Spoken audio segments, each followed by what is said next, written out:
Night Lights, a quintessential phenomenon that everyone knows in West Texas. 35 years after the book was released, we talked to players, one who was behind bars. I spent almost 11 years in prison, off and on. It's not a good thing, but in here I also have put myself together. Catch the full story tonight on Big 2 News at 6. Because your family's safety comes first, our team delivers the most accurate forecasts. Stay safe, stay informed with the Weather Authority.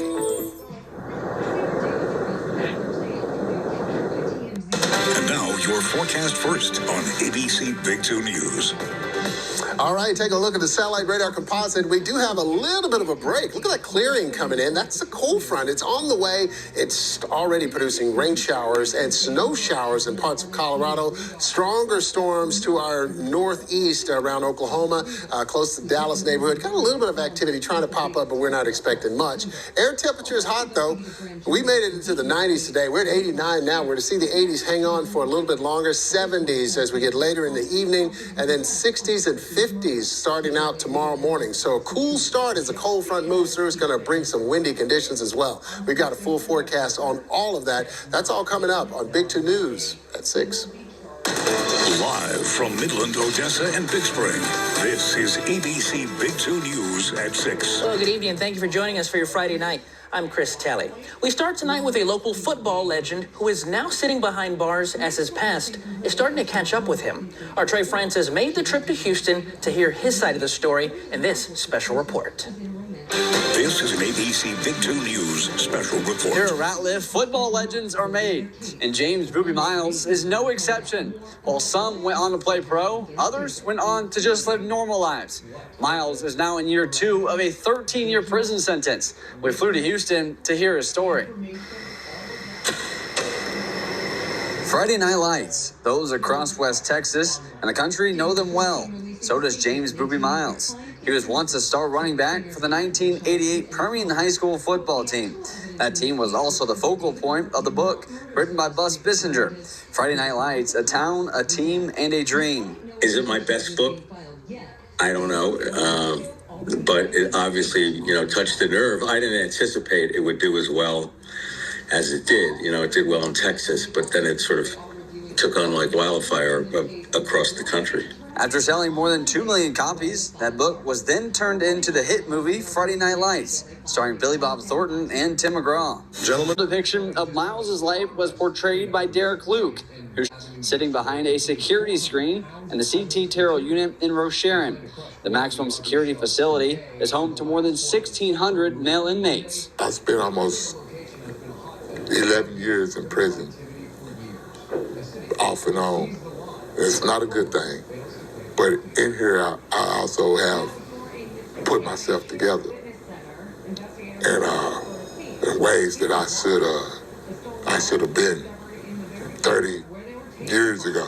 Miles was born in Houston, briefly lived with his parents, and was then sent to live with his uncle LV in Odessa after they lost custody. And the abuse was horrific. Boobie's dad had been having problems, and LV said he needed to be in a different environment. LV was strong, LV was kind, LV loved Boobie. LV became a staple in Miles' life, and some call him Boobie's saving grace. He too had the football dream, but he knew that Boobie could be volatile emotionally, and he was really good at settling him down, and Boobie really relied and depended and trusted him. LV inspired Boobie to take the football field. Football for me started out as a anger releaser.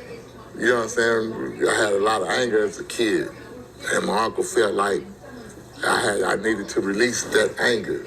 That's what he told me. He said, you were angry all the time. You know what I'm saying? So he asked me one day if I wanted to play on the football team. I'm like, yeah, I'll play. By his junior year in 1987, Miles had rushed for 1,345 yards, establishing himself as one of the most promising running backs in the state. People said he was phenomenally talented, a really men among boys in terms of his size, his speed. As his brother used to say, he had muscles where muscles had no business being. Really, at that point, at the age of 18, you know what I'm saying? I'm trying to get to the NFL. That was my only focus at that time. Teammate, defense attorney, and Miles' part-time legal counsel, Brian Chavez, also recalls the glory of those days. Always the best time of my life. I mean, just, fun, exciting, just playing football with your best friends. If I would tell anybody to be a Permian football player back at them days, man, it was like you was the mayor of the town. Miles' dream came to an end before his senior season could begin. They put you on this pedestal so high. When a simple incident happens, you get hurt, they snatch that pedestal away from you, and you just like the dirt on the ground now. You don't matter. He told me that the minute the injury happened, he knew deep in his soul that it was over. If that knee doesn't get hurt, who knows what he could have become. The injury changed everything for Miles. When I knew it was going to be a hard road, for him to recover, I knew he was not going to get any scholarship offers, and I don't know if he would have, because academics are not a strong suit, in particular since they let him do anything he wanted. Despite having to take specialized classes, Miles graduated from Permian High School and briefly attempted college. Miles says education was not a focal point for football players at that time. I don't even know how to dress it up in a good way. You know what I mean? You know what I'm saying? You play football. You're a starter. Here, I was ignorant at the time. Ignorant self thought that was cool. He struggled to keep a job and eventually turned to a life of crime. What was after that is when he came back to Odessa and did a lot of things. I'm sure you've pulled his criminal record. He spent a lot of time in the Ector County Jail. Miles' life was changed forever when he lost one of the only people cheering for him in the stands, LV. That took everything out of him. And that's when everything started to go downhill for me. Because I lost the only person on the planet that loved me, that truly, truly loved me, no matter what my flaws was. He was the stabilizing influence in Boobie's life. Miles then started down the road of becoming a serial criminal with charges related to drugs and assault. Miles found himself in and out of prison since 2006. It's funny on how I could see patterns of my mom and dad come out of me while my kids is around. It's crazy. While he was in jail for an assault charge, Miles got some unexpected news. I got served papers about a 1999 aggravated sexual assault that they said it happened in June of 26, 1999, which I never got arrested for in 1999. I never even know this person who they talking about, but I got this indictment. I don't know who it is. Court documents show Miles was charged with aggravated sexual assault in January of 2020.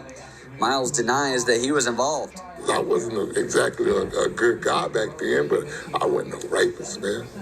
Anybody will tell you that. Miles' wife also denies that Miles was involved. Men that do that, they don't just do it once.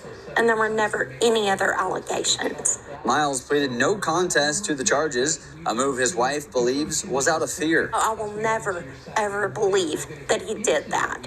I do, however, believe that he was scared of a jury. So I was pressing on taking it to trial.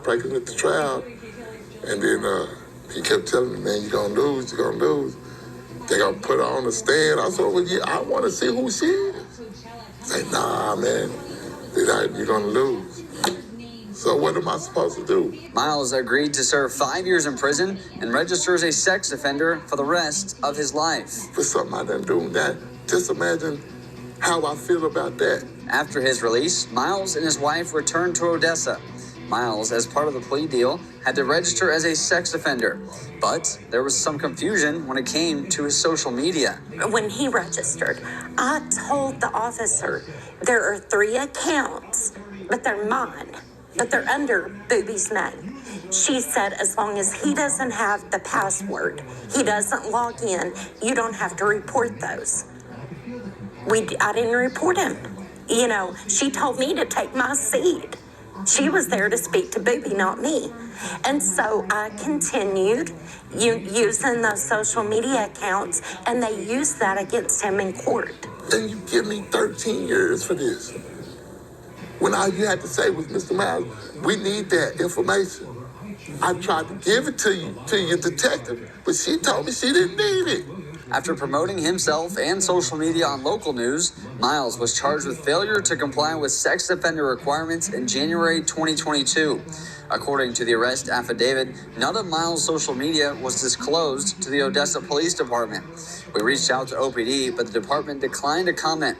Chavez says he regrets not getting more involved. That's something that I kind of think about sometimes at night of if we would have represented him, if there would have been a different result. Miles was sentenced to 13 years in prison. It's a 2 to 10. And they gave him 13 years. And it was all so aggravating. Miles tells us he looks back on the crimes he committed with regrets and wants the future to be brighter. I apologize for hurting anybody that I have hurt. I apologize for that. But I'm not going to beat myself up about it no more. So being in here, I call this the cocoon. I had to get it right. I got to get it right. I call it the cocoon. But when I come out this time, I'll be a butterfly. With an eye on the future, Miles has this message for any young kids struggling and falling into a life of crime. I want people to know that that there's it's a million Boobie Miles out there. And I want them to know that y'all worthy, y'all worth something in life. Y'all got a purpose in life. He says anyone can learn from what has happened in his past. My mistakes in life should be their lessons. Right now, Miles is not eligible for parole. He applied back in May of 2025, but was denied. His projected release date is set for January of 2036. Reporting at Ratliff Stadium, I'm Trey Francis. Trey, thank you for that report. Big 2 News recently learned this week that Miles is scheduled for a parole hearing in 2 weeks. We'll keep you updated. You can read the full story now with more details about Miles' life and crimes on yourbasin.com.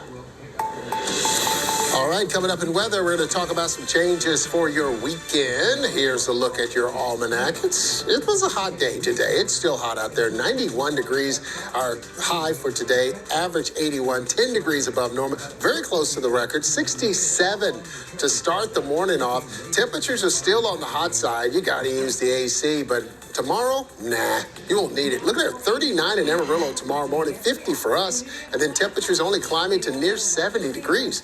We've got full forecast next.